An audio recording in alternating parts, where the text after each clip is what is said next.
Take it away. All right. Well, Morton, thank you so much for having me. And I actually do want to address the gorilla in the room before we start and the whole strip club thing. I was a rave promoter in my younger years, and I also was a DJ in strip clubs. So I can do the strip club voice. So all right, come to the stage for you right now. We've got Morton. Get your dollar bills ready. So. You promised not to tell. I know. I'm so sorry. I'm so sorry. So the story of my life is a very interesting one, and how I got into print is also very interesting. In Tampa, Florida, strip clubs are kind of part of the culture. They're everywhere. We have one of the highest per capita in the nation. We used to be #1, but we got beat by Portland not too long ago. When I moved to Tampa, I knew the strip clubs, and I used that as a way to generate business. My lovely wife here, Ashley, is with me. We've been together for 15 years. I met her shortly after I moved to Tampa. I did not meet her in a strip club, but she actually met her. She was a model. I met her at a photo shoot, and she's also a nurse. So we got the strip club thing out of the way. We'll dive into the actual story. I was born in Kansas City, Missouri. I moved to Seattle when I was 9 years old. I spent most of my youth in Seattle, Washington. I live in Tampa now, and I've lived there for the last 15 years. I ran away from home when I was 13 years old. I lived on the streets for a year. I was arrested. I went to jail. I spent most of my youth, actually until I was 18, and then out of boys' homes, foster homes, and group homes. 18 years old, I moved back to Kansas City and started throwing raves, breaking into buildings, DJing, and throwing raves. I was breaking into buildings to throw raves, not to just break into buildings. But I was breaking into buildings, throwing raves, DJing, and passing out flyers. So that's kind of how I got introduced into printing, was passing out flyers for my events. I was really good at it. I had a fake ID. I could get into pretty much any club in the city. Everybody would have one of my flyers within a few minutes, and the club owners actually started to pay me to do that for them. So I would go to the other clubs and pass out all the flyers for them. And the main concert promoters of the city actually took notice, and they sat me down and they said, look, stop selling drugs and breaking into buildings, and we'll teach you how to throw events the right way. That's what I did. I went to work for them as an intern. I worked as a stage manager, a production manager. I went on tours. I threw my own events. I was still throwing raves, but they were legal now.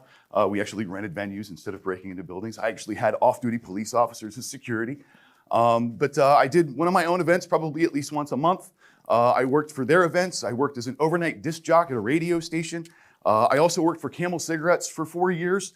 I did a lot of gamification there where we were passing out cigarettes and we created events and we did all sorts of things like that.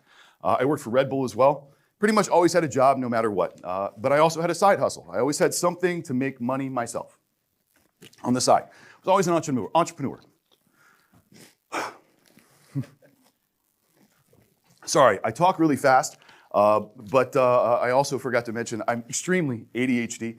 I've been diagnosed with OCD as well as PTSD. Sometimes I lose my train of thought, but I'll pick it back up pretty quick. In 2008, I moved to Tampa, Florida. I'd spent a lot of time in Tampa. The guy that I bought all of my flyers was in Tampa. The girl that I was dating at the time was from Tampa. She had this crazy ex-boyfriend that was stalking me and attacked me several times. Actually blew the whole front end of my car off. I put a quarter stick of dynamite under my car and blew the whole front end off. Camel Cigarettes marketing agency was in Tampa, so I'd spent a lot of time there, and I loved it. I went on a run of bad shows where I lost money on like 10 in a row. The weather was shit, and I said, you know what, let's move to Tampa. So the day before I'm supposed to leave, or we're supposed to leave, she disappears. She ghosts me. And come to find out, she actually went back to that guy, and they got married and had kids, and I don't really know much more of the story after that, but I'm so glad that happened, because if not, I wouldn't have met my amazing wife, Ashley. So my car on a trailer blown up on the back of a U-Haul. I drive cross country by myself and roll into Tampa in October of 2008. So I went to work for the printing company that I had been buying all of my flyers from. They were a gang run printer. Is everybody familiar with gang run printing? Are you all familiar with the roots of gang run printing, or at least from my view, the roots of gang run printing? It really kind of started in the club and the rave scene in the late 90s and the early 2000s. So we would buy partial runs to be able to run our flyers. And the bigger the party, the bigger the flyer. So I went to work for that company, and they had a little piece of software that they had developed. It was like 5 pages of PHP. And the premise of it was we give you a domain name and a website, and every order that's placed through that website comes to us and we fulfill it. Now, the funny thing was we didn't actually own any equipment either. We were just brokers. We were buying press runs and gang runs. So part of my job was to learn to teach people how to be successful with their website. And I taught myself how to do search engine optimization and digital marketing. And I'd always had a really good knack for marketing. That's why my events were successful. That's why I got so far in the music industry. So I applied everything that I learned to my website, which was tampaprinter.com. So part of my job, or part of the deal for me to move down there, was I actually bought the rights to use tampaprinter.com for $6,000. The last money I had at the time when I moved down there. Applying everything that I learned that I'm teaching to everyone else to my website, it wasn't long before I was making more money off of my website than I was actually working for the software company. Fast forward several years, and around 2010, 11, everyone starts asking for an online design tool because Vistaprint has an online design tool. Everyone knows Vistaprint, right? So everyone's asking for an online design tool. So I start looking for an online design tool. We can't build one, but try to find one that we can connect with. I connected with a company that had an online design tool, and our little piece of software wasn't equipped for an API. So then I started to seek another software company that we could merge with or partner with. And I found a guy that had a print shop, and he had a software that he'd been developing and built for his shop, and it was very robust, very big piece of software. He was the developer. And I connected him with our current company and our model, as well as the online design tool. We licensed the online design tool. The two companies merged and became partners in the software. So now I had an MIS solution with a CRM online design that was actually built for managing a print shop, as opposed to just being an online design, or I'm sorry, a work from home business. I sold that software into a franchise for a deal worth $2.5 million over 3 years. I actually gave the pitch meeting and facilitated that software going into the largest trade company in the United States, or trade printing company in the United States. They use it as their print reseller program. Sorry, heart's running. I traveled all over the country teaching people how to use the software. I gave presentations. I usually do a little bit better if I've got something to move around with. After all of that and growing that company into what it was, I'd never been given a raise. I had no benefits. I was supposed to become a 10% partner in that company, and they welched. They didn't give me my partnership.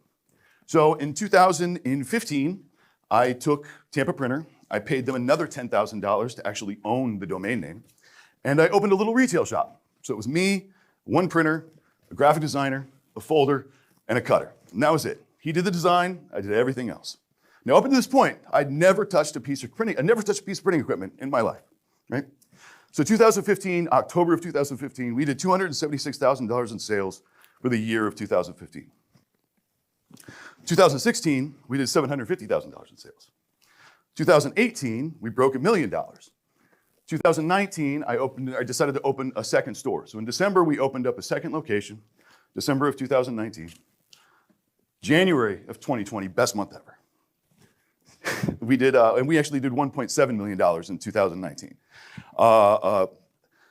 February, best month ever. March 2020. We all know what happened in March of 2020. Now, by this time, I've got a 3,000 square foot facility. I've got 15 employees and all the equipment that I would need to run a print shop. And in the United States, or at least in Florida, the unemployment, it was actually, they would make more money on the unemployment than they would working for me. And I knew it, and they knew it. So I laid everyone off.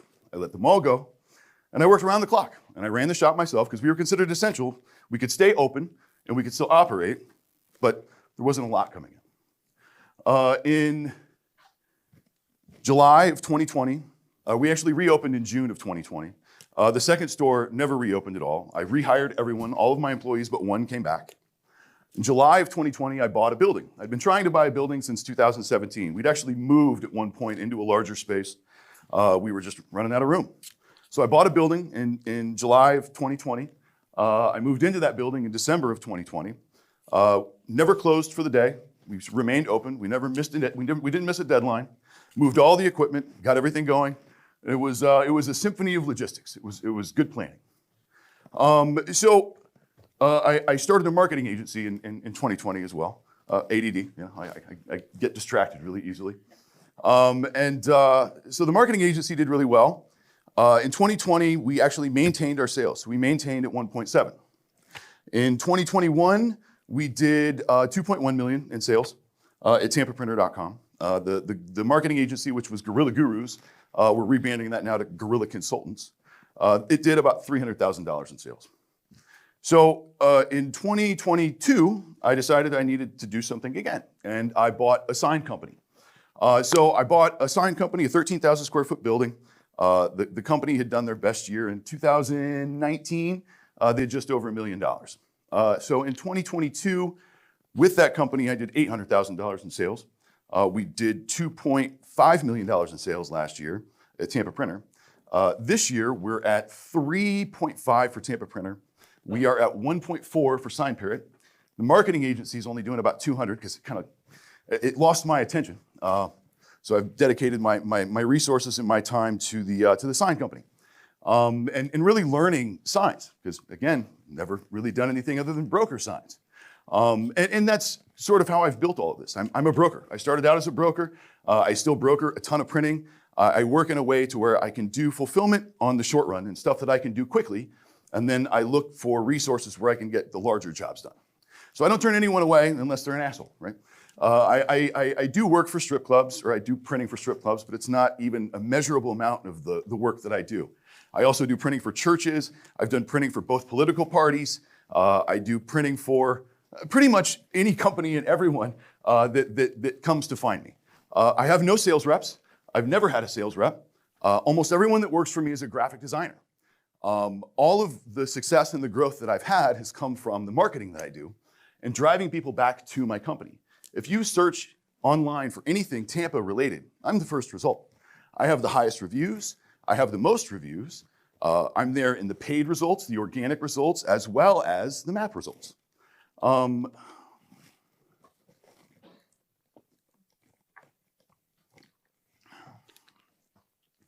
So I know in Europe it's not polite to talk about how much money you make or you know, all of that. And I don't do that or speak to that to flaunt or to brag. I do it to put it in perspective. I came from literally nothing. I fought and I tried and I failed so many times, failed so much, had so many ideas that I would love to share with you that just blew up, right? Or not in a good way. So failure is what spawns success, right? You have to fail, you have to try, you have to be willing to take risks in order to have success. If you're not failing, then you're not trying. What's happening in your life right now, what's happening to you right now is your story, right? And not too long from now, that'll just become a chapter in the story of your life. And far, far away, long time from now, it'll be nothing more than a footnote, right? So today you've heard my footnotes. But what you have to remember is that no matter what you're going through right now, it's gonna get better. You have to get through it, right? And on the other end, you'll be successful as long as you continue to try and fail. And that's me.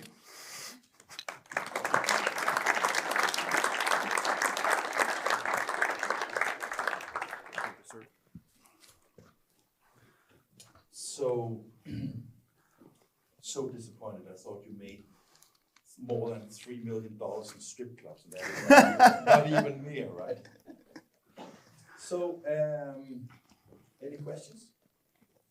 Of course. Yes, so. Of course. I really don't.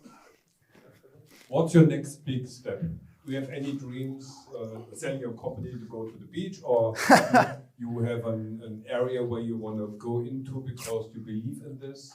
So the software company that I worked for, I was one of the architects of the software from a UI standpoint. I played a major role in how it functions, how it works, what it does, and really operating a print shop from nuts to bolts, back and forward, running the machines, seeing the workflow issues, which I've heard most of you talk about workflow issues and MIS. The next big thing for me is continuing to work in that space and continue to grow in the software.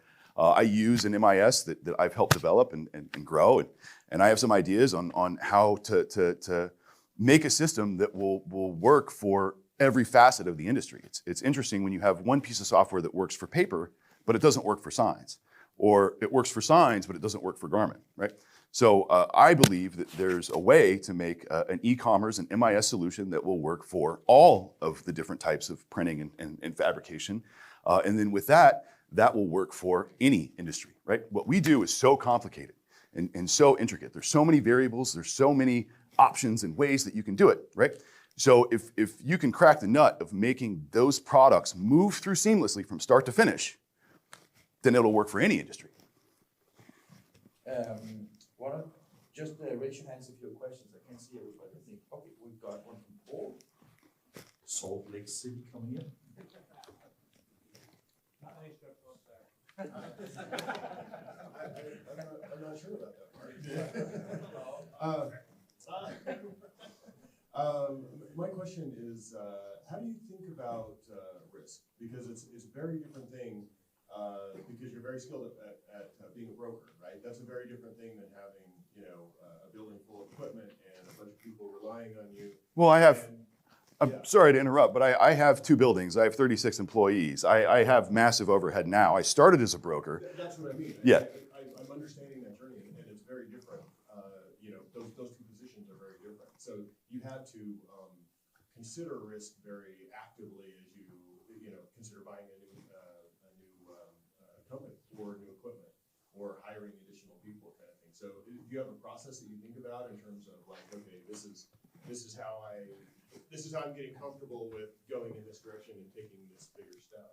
So there's a lot of calculation that goes into things of taking a risk and a lot of thought, but at the end of the day, no matter how much I think about it, I either make the decision or I don't, right? I've hired and fired people. I've bought bad equipment. I've done bad deals. Being a broker is risky as well. You buy something, the client doesn't like it, then you've got to eat it. Printing is infinitely difficult, right? There's so many ways that a job can go sideways. So every job that we take on really is a risk, right? Because I'm making something and hoping that you're going to like it when it's done, and then if you don't like it, then I have to either remake it or refund you.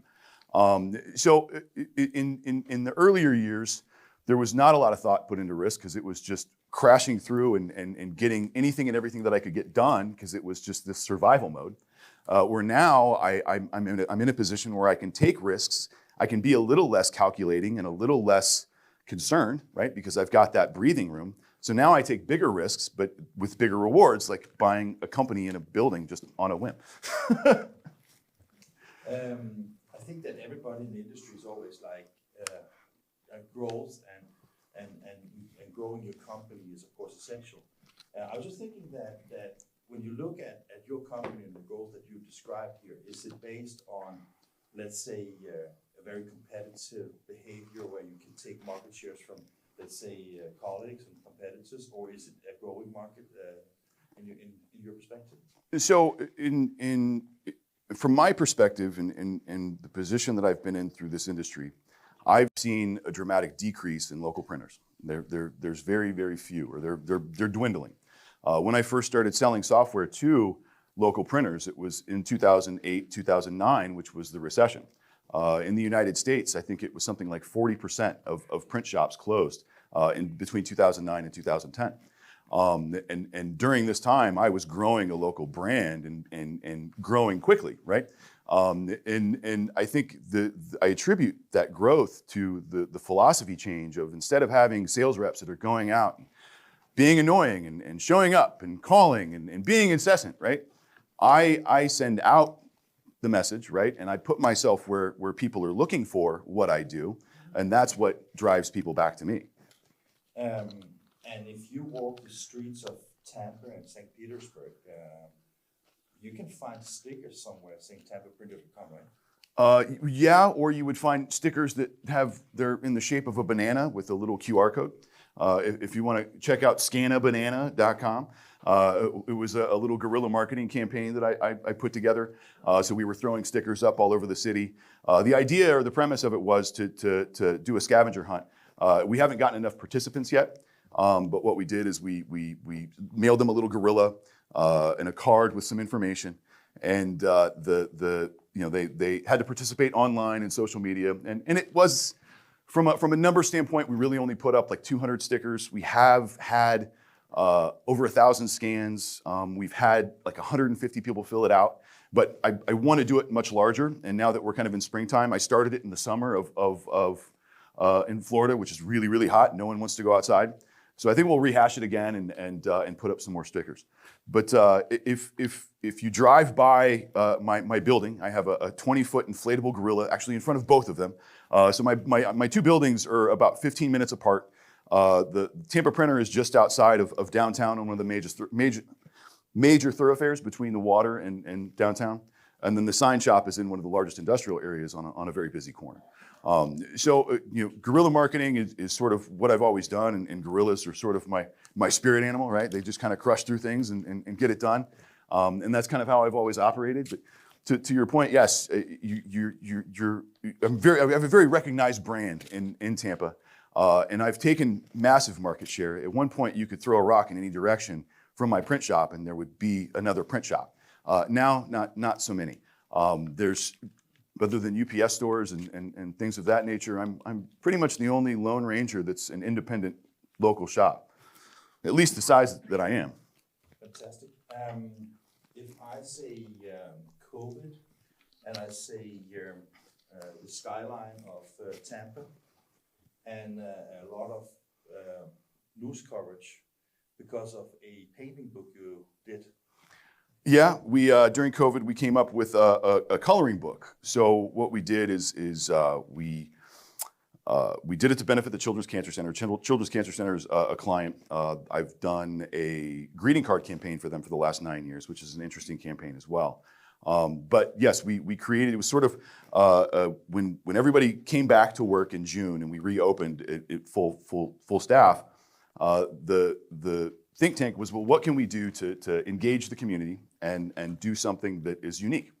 So we took different landmarks from around the city and we vectorized the photographs and actually turned them into outlines. So it was different monuments from around the city, as well as photos, or not photos, but drawings that were submitted by children as well as participants in the community. We put this book together, printed it and distributed it.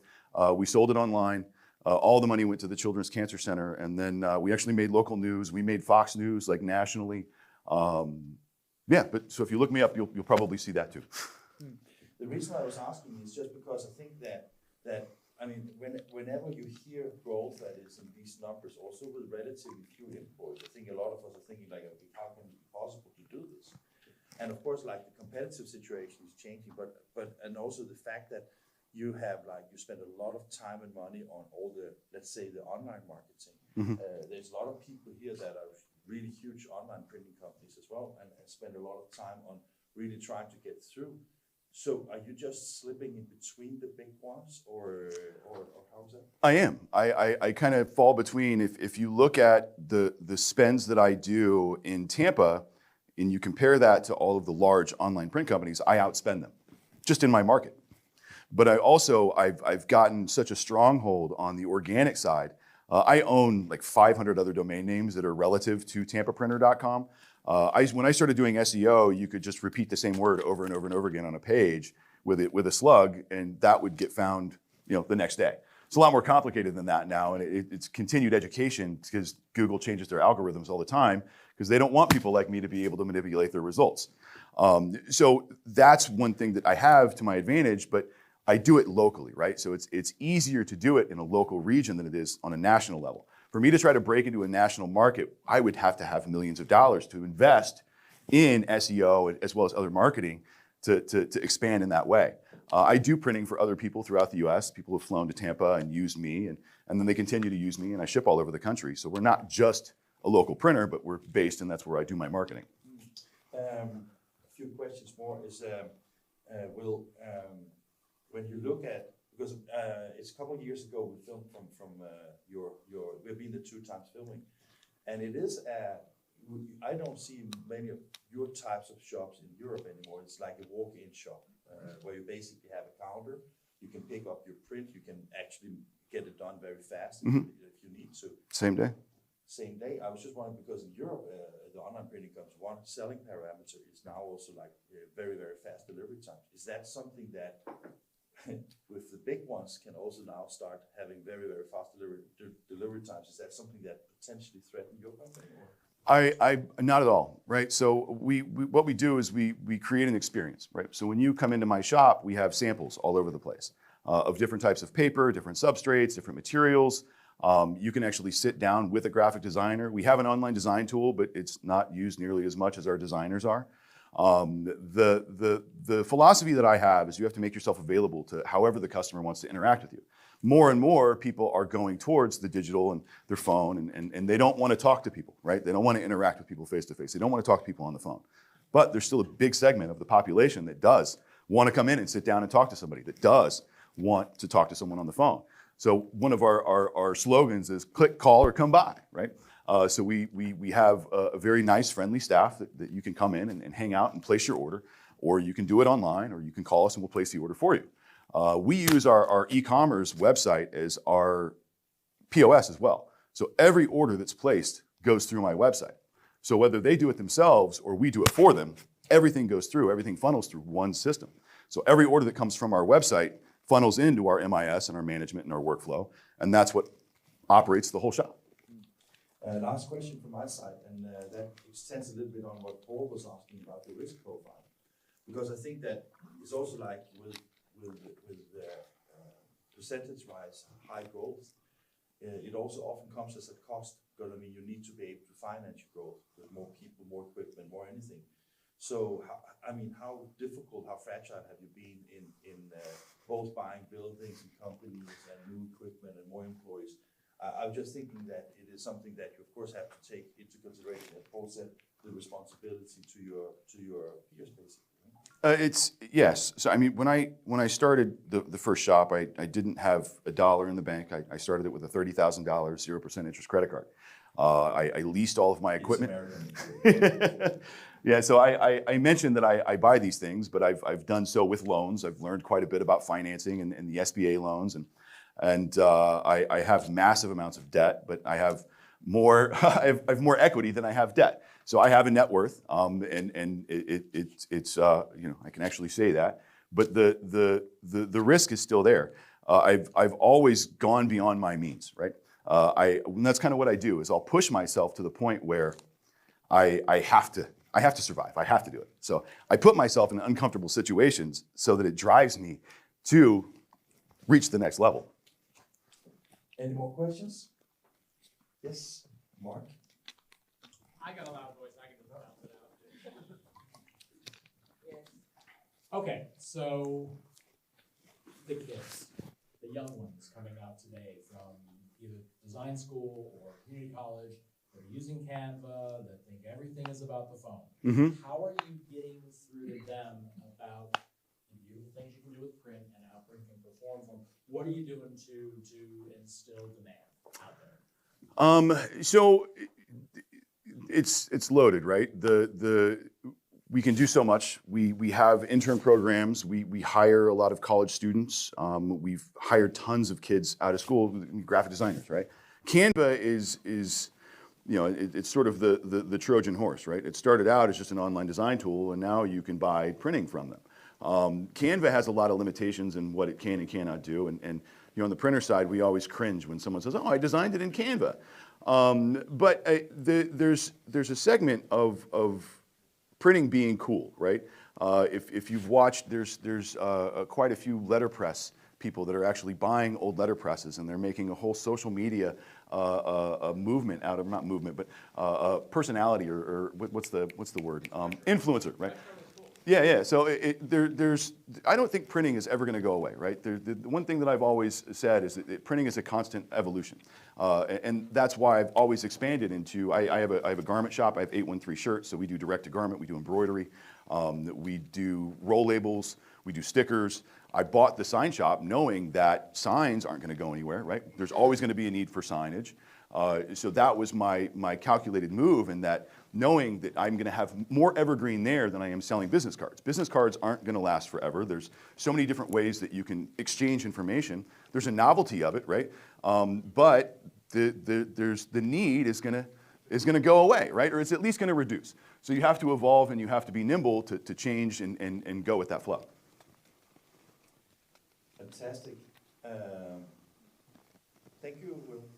Thank you, Morten. And hold on, big round of applause for Morten, please. Wonderful event, wonderful event. Thank you very much. Thank you for having me, brother.